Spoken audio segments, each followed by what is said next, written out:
Hello friends, यावर्षीची नीट 2024 देणाऱ्या विद्यार्थ्यांसाठी हा व्हिडिओ खूप महत्त्वाचा आहे। यावर्षीच्या नीट 2024साठी ऑनलाईन ॲप्लिकेशन फॉर्म हे चालू झालेले आहेत। या व्हिडिओमध्ये आपण ॲप्लिकेशन फॉर्म भरताना आपल्याकडे काय काय डॉक्युमेंट्स असणं गरजेचं आहे, ॲप्लिकेशनची फी किती असणार आहे आणि इम्पॉर्टंट हायलाइट्स काय काय आहेत हे सगळे या व्हिडिओमध्ये बघणार आहोत। सो हा व्हिडिओ शेवटपर्यंत बघा। फॉर्म भरण्याच्या अगोदर पहिल्यांदा NTA ने आपल्याला काही इन्स्ट्रक्शन्स दिलेले आहेत। ते इन्स्ट्रक्शन्स काय आहेत तर ते सगळ्यात अगोदर बघूया। याच्यामध्ये पहिली गोष्ट म्हणजे NTA ने क्लिअर केलेलं आहे की यावर्षी ऑनलाईन ॲप्लिकेशन फॉर्मची प्रोसेस कंप्लीट झाल्यानंतर करेक्शन विंडो ही ओपन होणार नाही। त्यामुळे फॉर्म भरताना काळजीपूर्वक फॉर्म भरायचा आहे। फॉर्ममध्ये कोणत्याही प्रकारची मिस्टेक करायची नाही। मिस्टेक जर झाली तर परत तुम्हाला ती मिस्टेक करेक्ट करण्याचा चान्स यावर्षी मिळणार नाही। सो फॉर्म भरताना सगळ्या डिटेल्स, तुमचं नाव असेल, तुमची डेट ऑफ बर्थ असेल, तुमचं क्वालिफिकेशन असेल, हे सगळं एकदम काळजीपूर्वक भरायचं आहे। दुसरी गोष्ट त्यांनी काय म्हणलेलं आहे की प्रत्येक सेशन तुम्ही सबमिट करायच्या अगोदर एकदा व्हेरीफाय करून घ्या। एकदा फॉर्म तुमचा सबमिट झाला की ज्या काही डिटेल्स तुम्ही फिलअप केलेल्या आहेत त्या डिटेल्स चेंज होणार नाहीत। त्यानंतर थर्ड त्यांनी काय क्रायटेरिया दिलेला आहे की तुमचे जे फोटोग्राफ्स असतील किंवा तुमची जी सिग्नेचर असेल किंवा तुमचे फिंगर्स आणि थंब इम्प्रेशन्स असतील किंवा अदर एनी डॉक्युमेंट्स असेल, हा जो क्रायटेरिया त्यांनी दिलेला आहे म्हणजे फोटोचं बॅकग्राऊंड कसं असलं पाहिजे, फोटोवरती नाव कसं असलं पाहिजे, डेट ऑफ बर्थ कशी असली पाहिजे, हे सगळे क्रायटेरिया फॉर्म भरायच्या अगोदर एक वेळ बघून घ्या। त्याच्यानंतरच हे डॉक्युमेंट्स अपलोड करायचे आहेत। डॉक्युमेंट्स अपलोडिंगमध्ये सुद्धा तुमची काही मिस्टेक झाली असेल, चुकीचा फोटो अपलोड झाला असेल, चुकीची सिग्नेचर अपलोड झाली असेल तर परत तुम्हाला ती करेक्ट करता येणार नाही। सो फॉर्म भरायच्या अगोदर हे सगळे प्रिपरेशन करून ठेवा।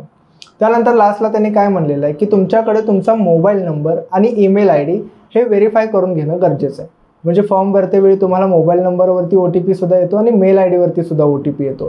सो तुमच्याकडे तुमचा ॲक्टिव्ह मोबाईल नंबर असणं गरजेचं आहे आणि ॲक्टिव्ह मेल ID असणं गरजेचं आहे, कारण ॲडमिशन प्रोसेसपर्यंत तुमचे हेच मोबाईल नंबर आणि हेच मेल ID वापरले जाऊ शकतात। त्यामुळे याचं व्हेरिफिकेशन सुद्धा तुम्हाला करणं गरजेचं आहे। आता फॉर्म भरण्याची सुरुवात ही आधार कार्डपासून होते। सो सगळ्यात अगोदर काम करायचं आहे की तुमचं जे आधार कार्ड आहे, आधार कार्डवरती तुमच्या नावाचं जे स्पेलिंग आहे ते तुमच्या 10वीच्या मार्कलिस्टप्रमाणे मॅच होतं का हे चेक करून घ्यायचं आहे। कारण बऱ्याच जणांचे SSC मार्कलिस्टवरच्या नावाचं स्पेलिंग व आधार कार्डवरच्या नावाचं स्पेलिंग याच्यामध्ये थोडेसे डिफरन्सेस जाणवतात व याच्यामुळे तुम्हाला एक्झाम सेंटरवरती प्रॉब्लेम होऊ शकतो। सो पहिल्यांदा नावाचं स्पेलिंग बरोबर आहे का ते चेक करून घ्यायचं आहे। याच्यानंतर तुम्हाला आधार कार्डचे डिटेल्स शेअर करावे लागतात, जसे की तुमचा आधार कार्ड नंबर त्या ठिकाणी टाकून तुम्हाला प्रोसेस करायला लागते। ही पहिल्या पेजवरची प्रोसेस आहे। त्याच्यानंतर तुम्हाला तुमच्या पर्सनल डिटेल्स फिलअप करायला लागतात, जसं की तुमचं नाव, तुमच्या पॅरेंट्सचं नाव, तुमची जन्मतारीख, तुमचं जेंडर, तुमचा मोबाईल नंबर, मेल ID या सगळ्या डिटेल्स म्हणजे पर्सनल डिटेल्स तुम्हाला या ठिकाणी फिलअप करावे लागतात। त्यानंतर तुमचा प्रेझेंट ॲड्रेस आणि परमनंट ॲड्रेस, हे दोन्ही ॲड्रेस जर सेम असतील तर तुम्ही दोन्ही कॉपी करू शकता, दोन्ही वेगवेगळे असतील तर दोन्ही ॲड्रेसेस तुम्हाला या ठिकाणी फिल करायला लागतील। त्यानंतर तुम्हाला एक पासवर्ड सेट करायचा आहे, जो पासवर्ड तुम्हाला प्रत्येक वेळी लॉग इन करताना यूज करावा लागेल। सो एखादा स्ट्रॉंग पासवर्ड जो कोणालाही शेअर करायचा नाही असा एक पासवर्ड तुम्ही सेट करू शकता व सबमिट केल्यानंतर तुम्हाला एक नीट UG 2024साठी ईमेलवरती ॲप्लिकेशन नंबर मिळेल। हा ॲप्लिकेशन नंबर यूज करून तुम्ही प्रत्येक वेळी लॉग इन करू शकता। पण इथं सबमिटवर क्लिक करायच्या अगोदर तुमच्या नावाचं स्पेलिंग बरोबर तुम्ही टाकलंय का, हे 10वीच्या मार्कलिस्टप्रमाणेच आहे का, तुमची जन्मतारीख बरोबर आहे का, तुमचं जेंडर बरोबर आहे का, मोबाईल नंबर आणि मेल ID बरोबर आहे का, ह्या सगळ्या गोष्टी एकदा व्हेरीफाय करून मगच सबमिटवरती क्लिक करायचं। आता मेलवरती तुम्हाला तुमचा ॲप्लिकेशन ID हा मिळालेला आहे, पासवर्ड हा तुम्ही स्वतः सेट केलेला होता। सो यूजर ID आणि पासवर्ड यूज करून तुम्ही नीट UG 2024च्या वेबसाईटवरती लॉग इन करायचं।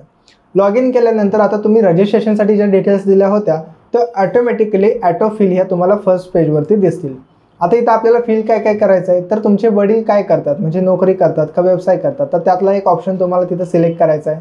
त्याच्यानंतर तुमच्या वडिलांचं शिक्षण किती झालं आहे तो ऑप्शन तुम्हाला सिलेक्ट करायचा आहे। सेम तुमच्या आईचं शिक्षण काय झालेलं आहे व आई जॉब करते, सर्व्हिस करते, गव्हर्नमेंट जॉब आहे, बिझनेस आहे, तर याच्यापैकी एखादं जे असेल तो ॲप्लिकेबल असेल ते तुम्हाला त्या ठिकाणी सिलेक्ट करायचं आहे। त्याच्यानंतर तुमचं जेंडर जे तुम्ही सिलेक्ट केलं होतं ते बरोबर आहे का बघायचं आहे।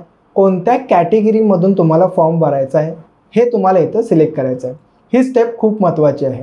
आता इथं तुम्हाला SC ST हा एक ग्रुप दिसेल, त्यानंतर तुम्हाला OBC किंवा EWS हा एक ग्रुप दिसेल व ओपन हा एक ग्रुप दिसेल। आता बरेच महाराष्ट्राचे विद्यार्थी प्रश्न विचारतात की आमची कॅटेगरी या ठिकाणी दिलेलीच नाही, म्हणजे आम्ही NT कॅटेगरीमध्ये येतो, SBC मध्ये येतो किंवा VJ कॅटेगरीमध्ये येतो, तर आम्ही कोणती कॅटेगरी या ठिकाणी सिलेक्ट करायला पाहिजे. तर हे जे महाराष्ट्रातील NT असतील, VJ असतील, SBC असतील, हे सेंट्रल लिस्टप्रमाणे OBCमध्ये कन्सिडर केले जातात. म्हणजे नीटची जी एंट्रन्स एक्झाम आहे ही नॅशनल लेवलची एंट्रन्स एक्झाम आहे. सो जेव्हा तुम्ही एखादी नॅशनल लेवलची एंट्रन्स एक्झाम देता तो या सगळ्या कॅटेगरीच्या मुलांना हे OBCमध्ये कन्सिडर केलं जातं. मात्र OBC कॅटेगरी सिलेक्ट करण्याच्या अगोदर सेंट्रल लिस्ट ऑफ OBCमध्ये तुमची कास्ट मेन्शन आहे का हे कन्फर्म करून घेणं गरजेचं आहे. त्याचबरोबर सेंट्रल OBCचा दाखला तुम्हाला मिळतो का हे सुद्धा एकदा चेक करून घ्या. EWS सर्टिफिकेट जर तुम्ही अप्लाय करत असाल, EWS कॅटेगरीमधून जर फॉर्म भरत असाल तर EWS सर्टिफिकेट तुम्हाला मिळतं का याची खात्री अगोदर करून घ्या.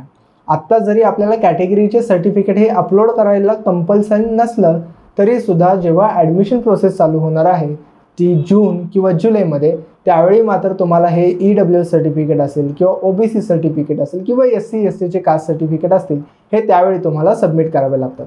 सो कोणतीही कॅटेगरी सिलेक्ट करण्याच्या अगोदर आपल्याला हे डॉक्युमेंट्स नंतर मिळणार आहेत का याची खात्री करून घ्या. हे सगळं केल्यानंतर तुम्हाला तुमच्या पॅरेंट्सचं इन्कम फिलअप करायचं आहे. म्हणजे तुमच्या पॅरेंट्सचं ॲन्युअल इन्कम किती आहे ही अमाऊंट फक्त आपल्याला या ठिकाणी फिलअप करायचे.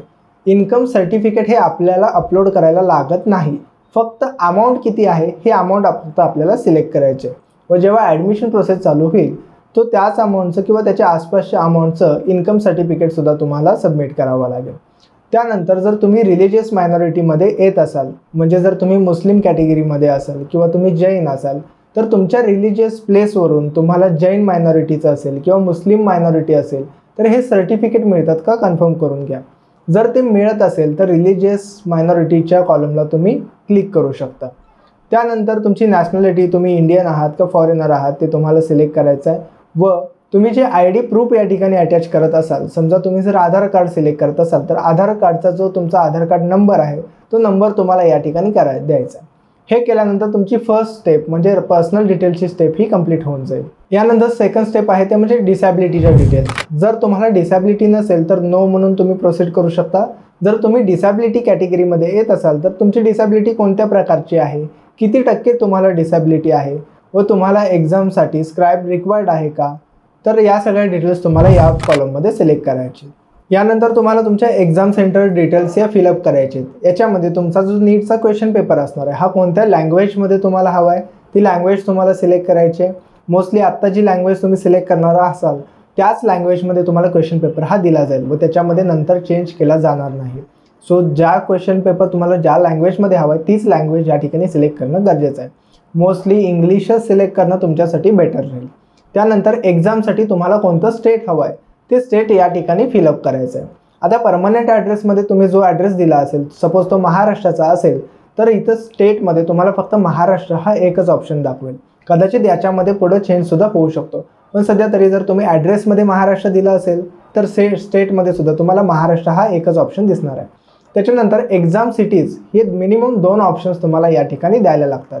मोस्टली पहिली सिटी जी तुम्ही देणार आहात त्या सिटीमध्येच तुमचा नीटचा हा नंबर येणार आहे व एक्झाम ही तुम्हाला त्या सिटीमधून द्यायला लागणार आहे. सेकंड सिटी जी आहे ती फक्त ऑप्शनल असते, म्हणजे इन केस जर पहिली सिटी कॅन्सल झाली तर दुसरी सिटी जी तुम्ही चॉईस दिली होती त्या सिटीमध्ये तुमची एक्झाम कंडक्ट केली जाईल. यानंतर पुन्हा एकदा तुमचे वडील काय करतात, म्हणजे नोकरी करतात का व्यवसाय करतात, तर याच्यापैकी जे ॲप्लिकेबल असेल ते तुम्हाला सिलेक्ट करायचं आहे व वडिलांचं एज्युकेशन काय झालेलं आहे ते तुम्हाला या ठिकाणी सिलेक्ट करायचं आहे. सेम आईसाठी सुद्धा सिलेक्ट करायचं आहे. आईचं शिक्षण काय झालेलं आहे व आई जॉब करते, नोकरी करते ते तुम्हाला या ठिकाणी सिलेक्ट करायचं आहे. यानंतर तुम्हाला तुमच्या क्वालिफिकेशन डिटेल्स हे अपडेट करायचे आहेत. आता क्वालिफिकेशन डिटेल्स म्हणजे काय, तर तुमची 10वीच्या डिटेल्स, 11वीच्या डिटेल्स आणि 12वीच्या डिटेल्स. तर याच्यामध्ये तुमची 10वी कोणत्या वर्षी झाली, कोणत्या स्टेटमधून झाली, कोणत्या डिस्ट्रिक्टमधून झाली, कोणत्या बोर्डमधून तुम्ही एक्झामसाठी गेला होता, तुमचा 10वीचा रोल नंबर काय होता, 10वीमध्ये किती पर्सेंटेज आले होते. सेम 11वीसाठी डिटेल्स तुम्हाला फिलअप करायचे आहेत. आणि जर 12वी तुम्ही पहिल्यांदा देत असाल तर कोणत्या बोर्डमधून देत आहात, कोणत्या जिल्ह्यामधून देत आहात या डिटेल्स तुम्हाला या ठिकाणी अपडेट करावे लागतील. बऱ्याच मुलांकडे 11वीचे मार्कलिस्ट हे अवेलेबल नसतात, पण नीटचा फॉर्म भरतेवेळी तुम्हाला 11वीच्या डिटेल्ससुद्धा या फिलअप करायचे आहेत. सो मेक शुअर की तुमच्याकडे तुमचं 11चं मार्कशीटसुद्धा अवेलेबल असेल. याच पेजवरती तुम्हाला 12th क्वालिफाईंग एक्झाम कोड हा सिलेक्ट करावा लागतो. आता जे विद्यार्थी पहिल्यांदा 2024मध्ये नीटची एक्झाम देणार असतील किंवा 12वी बोर्डची एक्झाम ही पहिल्यांदा 2024मध्ये देणार असतील तर त्यांच्यासाठी 01 हा ॲटोमॅटिकली कोड तिथं जनरेट होईल. पण जे विद्यार्थी रिपीट करत असतील, ज्यांची 12वी ही मागच्या वर्षी किंवा त्याच्या अगोदर झालेली आहे, तर अशा विद्यार्थ्यांना 02 पासून ते 07 पर्यंत जो कोणता ॲप्लिकेबल कोड असेल तो सिलेक्ट करावा लागेल. मोस्टली जे विद्यार्थी महाराष्ट्राचे आहेत, त्यांचं एज्युकेशन महाराष्ट्रामधून झालेलं आहे व महाराष्ट्र स्टेट बोर्ड किंवा CBSE बोर्डमधून त्यांचं एज्युकेशन झालं असेल, तर त्यांना 02 हा कोड ॲप्लिकेबल होतो. मात्र विद्यार्थ्यांनी सिलेक्ट करायच्या अगोदर सगळे कोड एकदा वाचून घेणं गरजेचं आहे. यानंतर हे पेज सबमिट केल्यानंतर पुढची स्टेप असते ते म्हणजे ॲडिशनल डिटेल्स. आता NTAने त्यांच्या नॉलेजसाठी थोडीशी इन्फॉर्मेशन तुमच्याकडून गॅदर केलेली आहे. याच्यामध्ये तुम्हाला जुळा भाऊ किंवा जुळी बहीण आहे का जी तुमच्यासोबत नीटची एक्झाम देणार आहे, जर देत असेल तर तिचं नाव, तिचं जन्मतारीख, ह्या सगळ्या डिटेल्स तुम्हाला या ठिकाणी फिलअप करायचे आहेत. त्याचबरोबर तुम्ही याच्या अगोदर नीट दिली आहे का, नीट दिली असेल तर ती कोणत्या वर्षी दिली आहे, किती अटेम्प्ट्स तुम्ही दिलेले आहेत, हे तुम्हाला या ठिकाणी अपडेट करायचं आहे. व यानंतर ही स्टेप तुम्ही कंप्लीट केल्यानंतर सगळ्यात पुढची स्टेप येते ती म्हणजे डॉक्युमेंट्स अपलोड. आता बऱ्याच जणांचे प्रश्न असतात की डॉक्युमेंट्स फोटो कसे हवेत, तर ते सगळं आता आपण बघणार आहोत. पहिल्यांदा म्हणजे तुम्हाला 2 प्रकारचे फोटो या ठिकाणी लागतात. पहिला आहे पासपोर्ट साईज फोटो आणि दुसरा आहे पोस्टकार्ड साईज फोटो. हे दोन्ही फोटो व्हाईट बॅकग्राऊंडवरती कॅप्चर केलेले असावेत. दोन्ही फोटोच्या खाली तुमचं नाव असणं गरजेचं आहे व फोटो किती तारखेला कॅप्चर केलेला आहे ती डेटसुद्धा मेन्शन असणं गरजेचं आहे. त्याच्यानंतर तुम्ही एका व्हाईट पेजवरती ब्लॅक पेनने केलेली सिग्नेचरसुद्धा तुम्हाला या ठिकाणी अपलोड करावी लागते. व त्यानंतर जर तुम्ही डिसॅबिलिटी कॅटेगरीमध्ये येत असाल तर PWD कॅटेगरीचं सर्टिफिकेट हे सुद्धा तुम्हाला या ठिकाणी अपलोड करावं लागेल. त्याचबरोबर तुमचे फिंगर्स अँड थंब इम्प्रेशन, दोन्ही हाताच्या fingers along with the thumb, हे इम्प्रेशनसुद्धा तुम्हाला या ठिकाणी अपलोड करावे लागतात. याच्याबद्दल थोडंसं डिटेलसुद्धा आपण बघणार आहोत. आता बऱ्याच मुलांचं पासपोर्ट साईज फोटो केवढा असतो आणि पोस्टकार्ड साईज फोटो केवढा असतो याच्याबद्दल कन्फ्युजन आहे. तर इथं दोन्ही फोटोचे इमेजेस हे दिलेले आहेत. पासपोर्ट साईज फोटो हा थोडासा लहान असतो व पोस्टकार्ड साईज हा फोटो मोठा असतो. आता हे दोन्ही फोटो बघा कसे असायला पाहिजेत, तर दोन्ही फोटो हे व्हाईट बॅकग्राऊंडवरती घेतलेले असायला पाहिजेत. दोन्ही फोटोच्या खाली तुमचं SSC मार्कलिस्टवरती जसं नाव आहे तसं नाव या ठिकाणी आलं पाहिजे व फोटो किती तारखेला कॅप्चर केला आहे. व सपोज तुम्ही 10 फेब्रुवारीला फोटो कॅप्चर केला असेल तर 10 फेब्रुवारीची तारीख ही त्या फोटोच्या खाली मेन्शन असणं गरजेचं आहे. हे डेट आणि तुमचं नाव हे दोन्ही फोटोवरती असणं गरजेचं आहे. हे फोटो तुम्हाला आत्ता अपलोड करायला सुद्धा लागतात व जेव्हा तुम्ही नीटच्या एक्झामला जाणार आहात त्यावेळी सुद्धा तुम्हाला हे सोबत घेऊन जावे लागतात. त्यामुळं पासपोर्ट साईज जे फोटो आहेत त्याचे 6 ते 7 कॉपीज मिनिमम तुमच्याकडे असणं गरजेचं आहे व मोठा जो फोटो आहे पोस्टकार्ड साईज याच्या मिनिमम 2 कॉपी या तुमच्याकडे असणं गरजेचं आहे. यानंतर तुमच्या both hand finger and thumb impression सुद्धा या अपलोड कराव्या लागतात. आता त्या कशा घ्यायच्या आहेत तर त्याची एक सॅम्पल इमेज ही स्क्रीनवरती दिलेली आहे. दोन्ही हाताच्या फिंगर्स याच्यामध्ये आल्या पाहिजेत प्लस थंब सुद्धा यामध्ये आला पाहिजे. तुम्ही ब्ल्यू इंकचा यूज करून हे इम्प्रेशन्स घेऊ शकता. आता हायलाइट्स बघा व्हिडिओच्या पूर्ण की सोबत काय काय ठेवणं गरजेचं आहे फॉर्म भरतेवेळी. पहिले म्हणजे दोन्ही साईजचे फोटो तुमच्याकडे असणं गरजेचं आहे जे की व्हाईट बॅकग्राऊंडमधले असतील व त्याच्यावरती तुमचं नाव व फोटो किती तारखेला काढलेला आहे हे असणं गरजेचं आहे. त्यानंतर तुमची सिग्नेचर तुम्हाला अपलोड करायची आहे. त्यानंतर जर तुम्ही डिसॅबिलिटीमध्ये येत असाल तर डिसॅबिलिटीचं सर्टिफिकेट तुमच्याकडे असणं गरजेचं आहे. Both hand fingers and thumb impression, दोन्ही हाताच्या फिंगर्स आणि थंब असलेले इम्प्रेशन्स तुम्हाला या ठिकाणी अपलोड करायचे आहेत. 10वीचं मार्कलिस्ट जरी आपल्याला अपलोड करायचं नसेल, 11वीचं मार्कलिस्ट जरी अपलोड करायचं नसेल तरी डिटेल्स व्हेरीफाय करण्यासाठी तुमच्याकडे तुमचं 10वीचं मार्कलिस्ट, 11वीचं मार्कलिस्ट आणि त्याचबरोबर जर तुम्ही 12वी तुमची ऑलरेडी झाली असेल, तुम्ही रिपीट करत असाल तर 12वीचं मार्कशीटसुद्धा तुमच्याकडे असणं गरजेचं आहे. त्यानंतर तुमचे जर कॅटेगरीमधून तुम्ही जर फॉर्म भरत असाल तरी जरी कॅटेगरीचं डॉक्युमेंट आपल्याला अपलोड करायला लागत नसेल तरीसुद्धा तुमची कॅटेगरी किंवा तुमची कास्ट हे एकदा व्हेरीफाय करण्यासाठी सोबत तुमचं कास्ट सर्टिफिकेट असणं सुद्धा गरजेचं आहे. त्यानंतर पॅरेंट्सचं ॲन्युअल इन्कम किती आहे हे माहिती असण्यासाठी तुमच्याजवळ जर तुमचं इन्कम सर्टिफिकेट असेल पॅरेंट्सचं तर ते थोडंसं बेटर राहील. हे डॉक्युमेंट जरी आपल्याला अपलोड करायला आत्ता लागत नसेल तरीसुद्धा जेव्हा ॲडमिशन प्रोसेस चालू होणार आहे जून किंवा जुलैमध्ये हे डॉक्युमेंट तुमच्यासोबत असणं गरजेचं आहे.